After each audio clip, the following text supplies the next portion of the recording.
Good morning. I am thrilled to be here with you all today and to talk about our light rail modernization program. My name is Holly Arnold. I'm the administrator at the Maryland Transit Administration. And it's really fitting that we're actually here at Camden Yards talking about light rail modernization. Let me go back one slide. Sorry, I went too many. So show of hands, who remembers light rail opening at the same time as Camden Yards, 1992, April? We got a few folks in here. So for those who don't know, the Camden Yards opened April of 1992, this fantastic facility that we're sitting in today.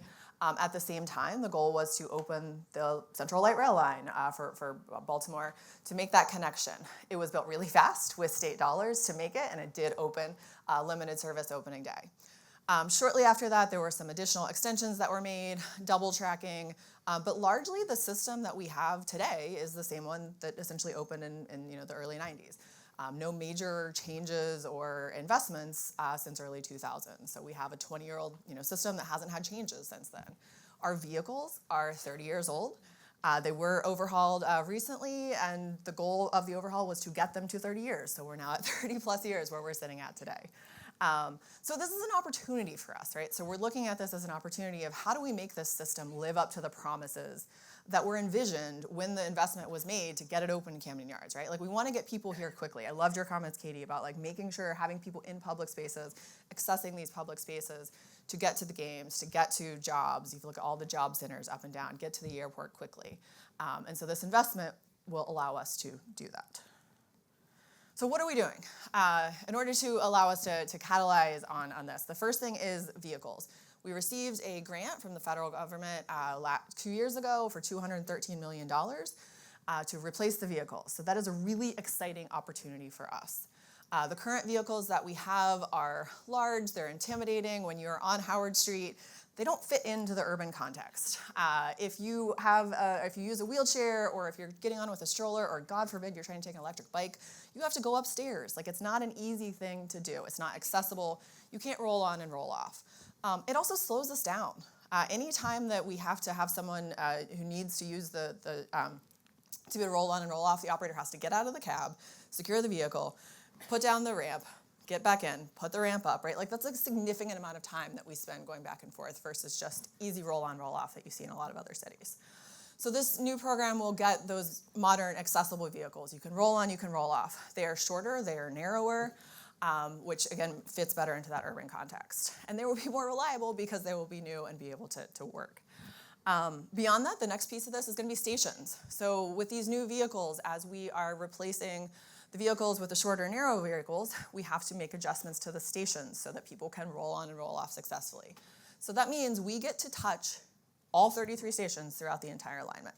And I say get to because that is our opportunity while we're there to modernize. We're going to get new canopies, make them new signage, make them look like they belong in the 2025, 2030s versus as they were in 1992.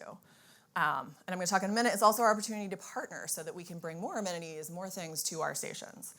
For MTA, we're also going to be replacing our signal system so that, again, reliability so that it can work. One of my favorite pieces of this, very much behind the scenes, but our traction power substation. So that's kind of the electricity that makes the system go. Right now, we are very, very limited by that. There's a few areas where if one substation goes, we don't have light rail. So like we're at kind of duct tape together right now. So replacing those improves the reliability, and it means that at games, like I get questions all the time right now at games, why don't you just stack up trains so that people can kind of get off at the end of the game? Because we can't. Right now, if I put too many trains between Westport and Hamburg, we blow the system. So we have to be very careful how we manage that. This will allow us to fix that problem. So it's a huge opportunity. And then finally, not going to hit on this, but we are replacing our facilities or making major upgrades to our facilities at Cromwell and at North Avenue. So what do we see as the opportunities here? We talk a lot about economic benefits of the airport, economic benefits of the port. Good reminder, transit is also an economic driver. GBC and GWP worked with us to do analysis of the impact of MTA, and it is more than 100% that we return to the economy. And that does not include the people riding our system. 9 out of 10 of our riders are going somewhere to make money or to spend money, right? So they are driving the economy, and time is money. This investment for MTA and for our riders will mean that we can decrease headways. So right now from 15-minute headways down to 7. So that is less time waiting, less time you have to think about it. You can just kind of jump out and get on a train. We're also working with the city to make improvements to Howard Street, and we're looking at potentially 10-minute plus travel time savings along the corridor. So we will now no longer have the case where you're sitting on the train, going to the Orioles game, and watching the person walk down the street faster than you. We're going to make that improvement. You can get to the game early. You can have more time to buy another beer, buy a hot dog, whatever that is. Spending money, driving economics. And I do also want to shout out the opportunity that we see with our partners here, and we are working with our partners. Anne Arundel County is going to be presenting later, but the TOD opportunity at Cromwell, Glen Burnie, they have recognized that. We have a station in the middle of a giant parking lot. It's not used very often. That's a huge opportunity for us to build housing, for us to build retail, mixed-use development, have a place where people want to go rather than just like parking a few Sundays a year for a game. So we're really excited about that. We're excited to use this as a chance to revitalize Howard Street. This is our chance. We can use this as a catalyst to fix Howard Street. We're partnering with Baltimore City, and we're really excited about that opportunity as well. And so finally, what is the timeline for this? We're talking 2035. This is a little bit of a long-term project, but we are also moving really fast. So I want to give a shout out and a thank you to the governor and the General Assembly for recognizing the need for this. They passed the funding this past session. Budget passed in April, and we advertised in September. So we are moving as quickly as we can to make this happen. We're in market now. We anticipate making those awards in 2026. And when folks are going to start seeing these changes, really summer of 2027, we're going to start touching stations.